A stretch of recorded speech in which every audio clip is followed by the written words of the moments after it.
Hello everyone, welcome back to my channel. Today I'm going to film another one book only type of video like I did with rabbits the past year, and the video that I'm going to do this time is about To Paradise by Hanya Yanagihara. So this book is Hanya Yanagihara's third book. I've read A Little Life and The People in the Trees, A Little Life being one of my favorite books of all time. A Little Life is well beloved. A lot of people who read A Little Life have read or have attempted to read To Paradise. And today I wanted to talk about it because I have a lot of thoughts. I just finished it last night, but it took me so long to read this book, partly because I took a break.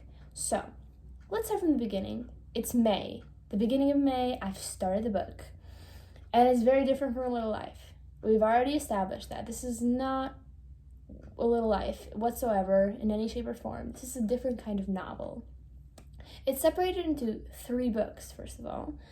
And each book has a separate story that, even though the themes that connect them together might be similar and the names of the characters might be similar, they're all different stories that have nothing to do with each other. So first of all, book 1. It's about a guy named David. It's set in the 1890s. And obviously it's set in New York. All of these stories are set in New York, and they discuss America as a country. The first book is okay.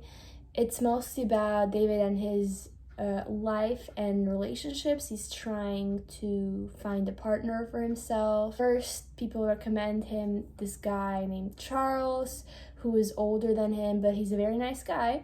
And then also he meets by himself Edward, who is more adventurous and doesn't really want to settle down as much as Charles. And David is in this dilemma which person he's going to choose. That is basically book 1.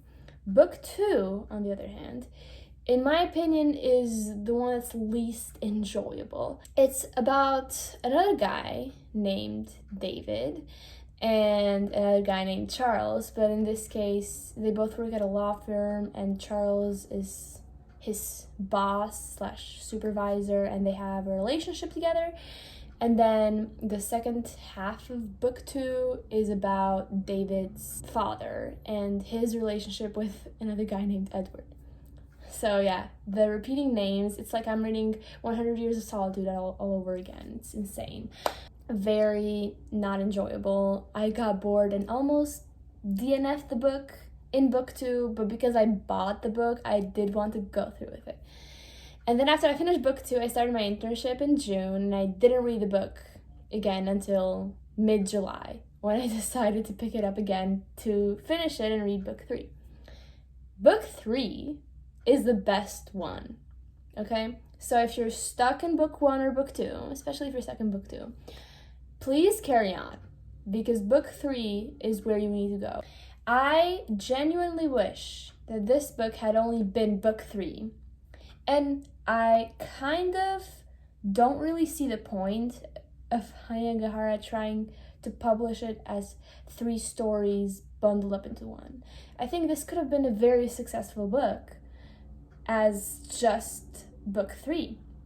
It would have been shorter, it would have been more enjoyable, less confusing, and also maybe it would have sold more copies, because people don't like to buy 700-page books. But anyway, I understand what she was trying to say, looking at America in 3 different centuries and seeing how it changes as a state, but how it also still stays the same in many ways, and how people don't really change despite the circumstances and the lives that they lead in certain centuries. But I still think book 3 is the best one. So, if you want to read just book 3, I encourage you to do so. Just skip book 1 and book 2 and read book 3 for the story that it is. You'll still understand everything. You don't need to know anything prior from book 1 or book 2. But book 3, again, is split into kind of 2 different timelines. So, we have letters that a character named Charles sends to his friend Peter. Charles is married to Nathaniel, and they have a life together in New York. They're from Hawaii and they immigrated to the United States and they were naturalized and became US citizens. This is basically his letters detailing his life. And the second half of the book, I mean, it switches back and forth, so it's not like separated into two, is a girl or a woman named Charlie who is married to a guy named Edward. You kind of learn how Charlie is related to Charles from the letters, but I'm not going to spoil how they are related. And Charlie's basically detailing her life in 2094, whereas Charles' letters start in the 1940s/50s, I don't really remember, and they keep going on until 1988. Sorry, 2088 years. So the third book is basically about the future. It's Hanya Yanagihara's vision of what America will become in a few decades in the future. And the thing that dominates the world is pandemics, but not just one pandemic. It's pandemic after pandemic after pandemic after pandemic. And Charles from the letters is a scientist, and he is like very closely related to all of these things that are going on, whereas Charlie from the 2094, she's a lab tech, so she's also kind of connected to all of this, but she's not in the forefront as much as Charles, because of course he's a scientist, he has more power. But it's a very interesting story, and you learn more about these people's lives, these people's relationships with each other, and how the pandemics affect their lives. Coming out from a pandemic, this book resonated a lot. It's such a pandemic book, even though Hanya Yanagihara started writing this before the pandemic, which is kind of like foreshadowing. It almost makes you scared of what's going to happen in the future and how will these pandemics affect us if they happen.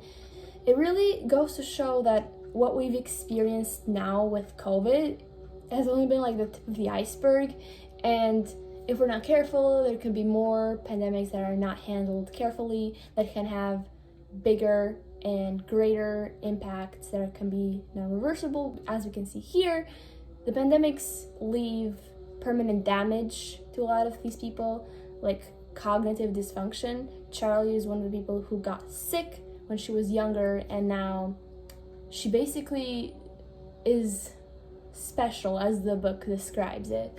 Now, the special thing about book 3 is the fact that it is actually interesting. I didn't want to put it down, I wanted to finish it as soon as possible, whereas for book 1 and book 2, I was kind of dreading picking it up. I was bored while I was reading the book, and I couldn't wait for it to be over. It did not feel much like Hanya Yanagihara, but with book 3, it did feel like I was once again reading A Little Life, and I was once again glued to the pages, and I could not get myself out of the book. Her writing shines way more in book 3, in my opinion. There are so many powerful quotes and passages that I related to a lot, and I also found absolutely magical and stunning. And so the question that you might have is, does it hold up to A Little Life? Is it worth reading?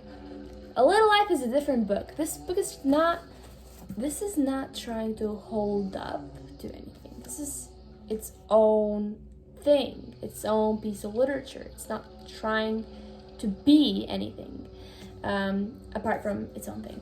So it's not trying to be A Little Life. So if you enter this book with the expectations that it's going to be like A Little Life, it's going to be sad. I mean, it is sad in book 3. Like, I almost teared up in some passages.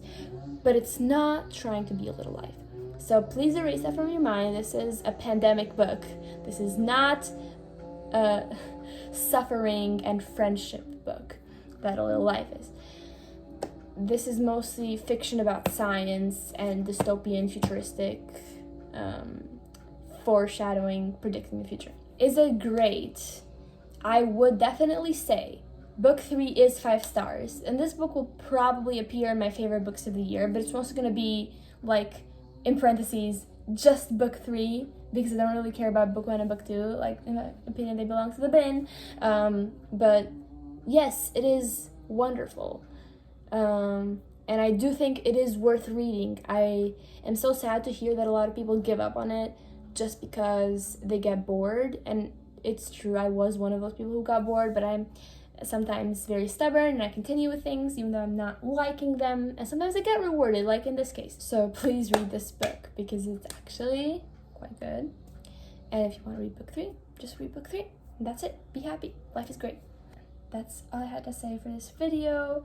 If Hanya Yanagihara releases more books, I am definitely going to read them. As of right now, I'm all caught up with her stuff, and I can't wait for her to release more books, but I also know it's gonna take a while because she just released this year, and I don't know when will she even write another book, because she takes her time, and I will be waiting. I will keep on waiting for you. So that's it. Bye.